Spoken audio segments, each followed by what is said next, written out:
Almost everything good you've heard about HVAC as a career is true. It pays, the work is in demand, and you can start with no college debt at all. But here's the part the recruiting videos quietly skip. Those six-figure paychecks people love to wave around almost never trace back to turning a wrench. They come from selling systems, from overtime, from being on call at 2 in the morning, or from owning the company outright. The wrench by itself pays a solid, ordinary living, and not much more than that.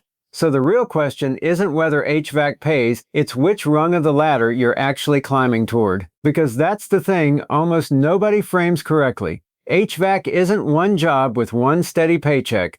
It's a ladder, and the money doesn't climb in a smooth line as you get better at the work. It sits flat for a stretch, then jumps hard at two specific rungs. Skip those two and you can spend 20 years as a genuinely good technician earning a very average wage. So let me take you up the ladder one rung at a time, with the actual numbers and the actual catch waiting at each level. The Albuquerque Bedav, the bottom rung, is the helper, or the apprentice. You start somewhere around $16 to $22 an hour, and honestly, your only real job that first year is to not break anything before lunch. You haul the condenser out of the truck, you hand tools up into a 130-degree attic, you fetch and you sweat and you slowly learn.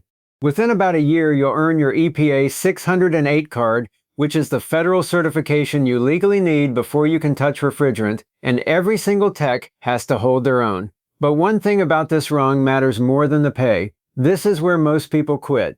The pay is low, the work is pure grunt labor, and if you land a bad lead who won't teach you, you will hate every minute of it. Keep that in mind about the company you pick, because that one choice ends up mattering more than the trade itself. If you survive the bottom, you reach the service technician rung. Now you've got your own truck and your own calls, and you're sitting right around the national median for the trade, which is close to $60,000 a year, or about $29 an hour. This is where you stop being a parts changer. You pull up to a house with no cooling, and you're the one who figures out it's a swollen capacitor worth a few bucks and not a dead system. It's genuinely satisfying work at a genuinely fair wage. But this is also where the single most important fork in the whole career quietly shows up, and almost nobody warns you about it before you hit it. That fork is residential versus commercial. Residential is where most people land first, and it's the fastest way to learn volume because you'll see 10 different problems in a single day, but it's also the hardest on your body and the most likely to stick you at a company that cares more about your sales numbers than your actual skill with a meter.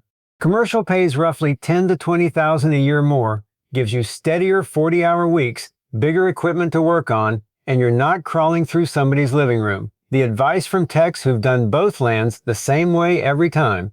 Do a year or two in residential to learn fast, then move to commercial. And if you really want to protect your body and your schedule, one underrated option is building maintenance for a school district or a hospital.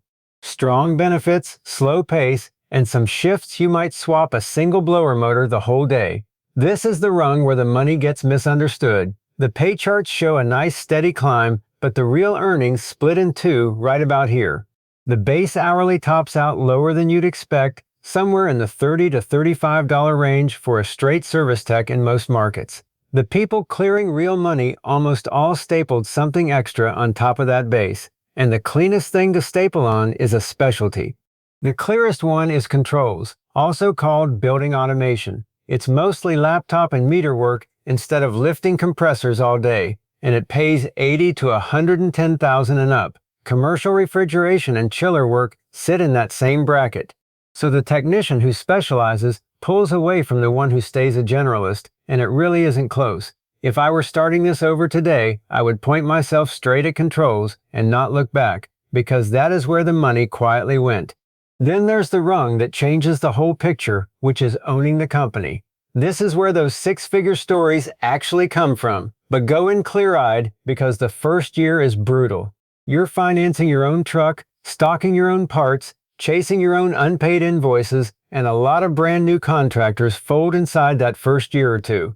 Take the tech who spent his early years bouncing through residential install, then residential service, then a stretch of union commercial refrigeration, and even at a strong journeyman rate, he decided that straight wrench pay was never going to take him where he wanted to go.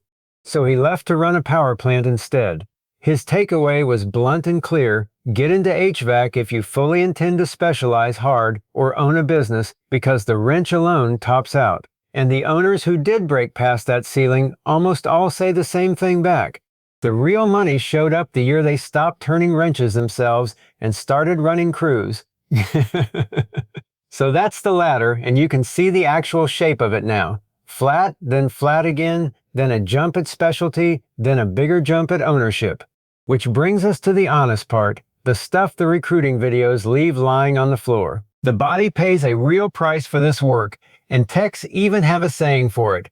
1 year in HVAC is 5 years of wear on your body. The knees and the back are usually the first to go, and the installers take the very worst of it. Those attics genuinely hit 130, 140 degrees in the summer. And here's a real safety one that people learn the hard way. After you climb out of a superheated attic, do not dump ice water on yourself, because the shock can actually put you on the ground. You just keep sipping water all day long instead.